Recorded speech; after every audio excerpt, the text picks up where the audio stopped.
আসসালামু আলাইকুম ভিউয়ার্স, আশা করি ভালো ও সুস্থ আছেন। আল্লাহর রহমতে আজকে HTML এর 15 নং ক্লাস করব এবং ফর্ম নিয়ে 3 নং ক্লাস করব। আজকের ক্লাসে অ্যাডভান্স কোডিং শেখানো হবে, তো চলো শুরু করি।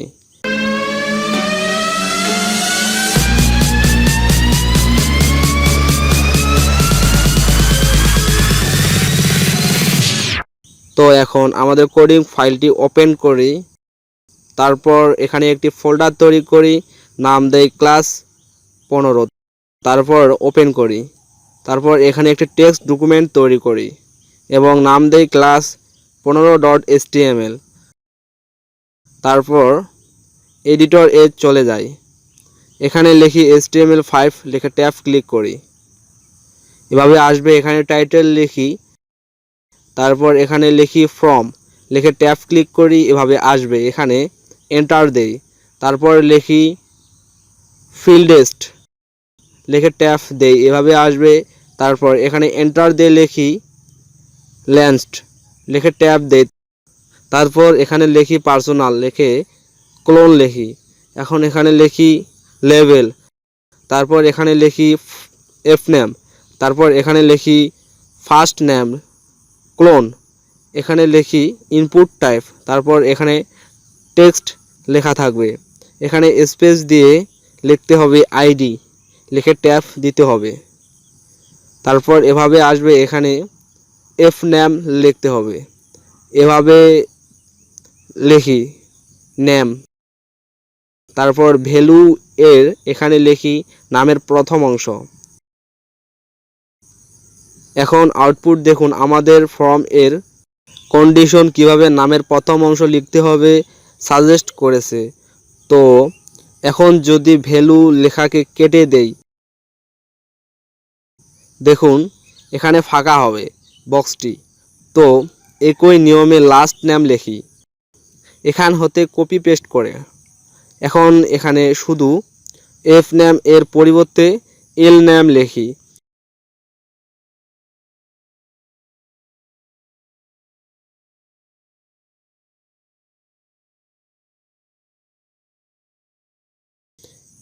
এখানে লিখতে হবে, না হলে আউটপুট আসতে সমস্যা হবে।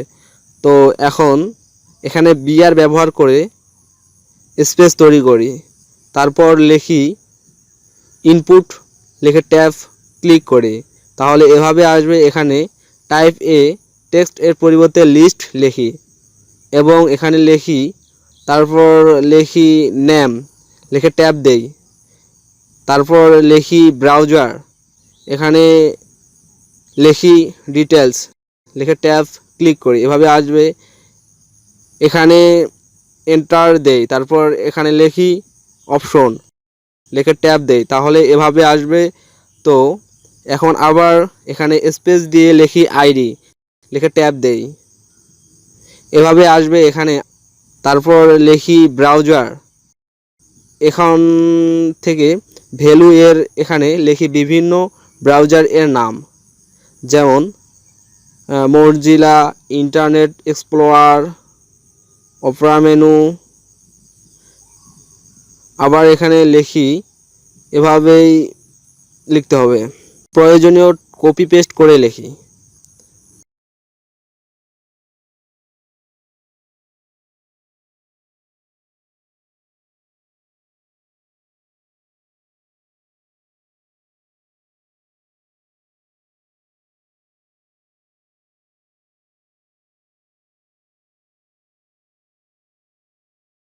এখন আউটপুট দেখুন, এভাবে আসবে।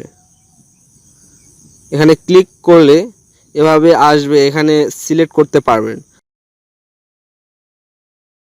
তো এখন আবার লিখি ইনপুট লিখে ট্যাব দেই। এভাবে এখানে টাইপ এ লিখি রেঞ্জ। এখন এখানে স্পেস দিয়ে আইডি লিখে ট্যাব ক্লিক করি। এখন এখানে এ লিখি, তারপর নেম লিখি, ট্যাব দেই। তারপর এখানে আবার এ লিখি। এখন এখানে 50 লিখে, তারপরে এখানে 100 লিখে প্লাস লিখি। এখন বিআর ব্যবহার করে ট্যাব দেই। তো এখন আউটপুট দেখুন এভাবে আসবে। এখানে পার্সেন্ট সিলেক্ট করতে হবে এভাবে। এটা ব্যবহার করা হয় ওয়েবসাইট এ পার্সেন্ট বা প্রোডাক্ট নির্ধারণ করার জন্য, এবং অপশন ব্যবহার করা হয় সাইটে প্রোডাক্ট বিভাগ, জেলা, দেশ এর নাম সিলেক্ট করতে। তো এখন এখানে লিখি ইনপুট, লিখে ট্যাব দেই, তারপরে লিখি নাম্বার, তারপরে লিখি আইডি, লিখে ট্যাব দেই, তারপর এখানে লিখি বি নাম এর, এখানে আবার বি লিখি, তারপর ভ্যালু এর এখানে 50 লিখি, তারপর এখানে লিখি আউটপুট, তারপর ট্যাব দেই। এভাবে আসবে। এখানে স্পেস দেই এবং লিখি নেম, তারপর ট্যাব দিয়ে লিখি এক্স। এখন এখানে ফর লিখে ট্যাব দেই, তারপর এখানে লিখি এ স্পেস বি। এখানে এখন বিআর ব্যবহার করি লাইন ছেড়ে দেওয়ার জন্য। তো এখন সাবমিট লিখে ট্যাব দেই, তারপর এখানে আবার লিখি সাবমিট। তো এখন আউটপুট দেখুন আজকের ফর্মটির। তো এটি ব্যবহার করে নাম্বার সিলেক্ট করার জন্য। তো এখানে ক্লিক করে নাম্বার পরিবর্তন করতে পারেন। তো ভিউয়ার্স, ফর্ম হলো কন্টেনার, যেখানে রাখা হয় বিভিন্ন ভ্যালু, বা উদাহরণ হিসেবে বলতে পারি কোনো দোকানের একই পাত্রে অনেক মাল রাখা হয়, যে পাত্রে রাখা হয় তাকে কন্টেনার বলে। তো ভিউয়ার্স, এইচটিএমএল এর ভাষায় যেখানে বিভিন্ন ভ্যালু রাখা হয় তাকে কন্টেনার বলে। তো ফিল্টার হলো চতুর্দিকে এভাবে ঘর তৈরি করে, তাকেই ফিল্টারের কাজে ব্যবহার করা হয়। লেজেন্ড হলো ফর্মের টাইটেল লেখার জন্য ব্যবহার করা হয়। লেবেল হলো ছক, মানে এটা যেখানে লেখা হয়। ফর হলো নির্ধারণ, যেখানে নির্ধারণ করা হয়। টাইপ হলো ক্যাটাগরি, এর মাধ্যমে নির্ধারণ করা হয় যে লিখতে পারবেন নাম্বার লিখবেন না পাসওয়ার্ড লিখবেন।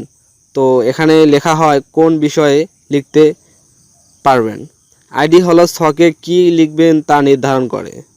নেম আইডিকে সাপোর্ট করে। ভ্যালু হলো দেখিয়ে দেওয়া কিভাবে লিখতে হবে। লেখানোর লিস্ট হলো সিরিয়াল। অপশন হলো সিলেক্ট করার পদ্ধতি, যেখানে সিলেক্ট করতে হবে। ইনপুট হলো লেখালেখি করার জন্য যে জায়গা ব্যবহার হয় সেটি। ডিটেলস এর মাধ্যমে পার্সেন্ট বা বিস্তারিত দেওয়া হয়। আউটপুট হলো বাইরে থেকে সিলেক্ট করার অপশন। বিআর হলো এক লাইন থেকে পরের লাইন তৈরি করার অপশন। সাবমিট হলো ফর্ম এর তথ্য প্রদান করার পদ্ধতি। তো ভিউয়ার্স, আজকের ক্লাস আর দীর্ঘ না করে এখানে শেষ করছি। আপনারা অবশ্যই নিজেই প্রতিদিন একটি করে ক্লাস দেখবেন এবং চর্চা করবেন, তাহলে আশা করি এডিটিং করতে পারবেন। তো ভিউয়ার্স, আপনাদের সুস্থতা ও মঙ্গল কামনা করে আজকের ক্লাস এখানে শেষ করছি। বিদায়, দেখা হবে পরের ভিডিওতে। দোয়া করে পাশে থাকুন। আল্লাহ হাফেজ।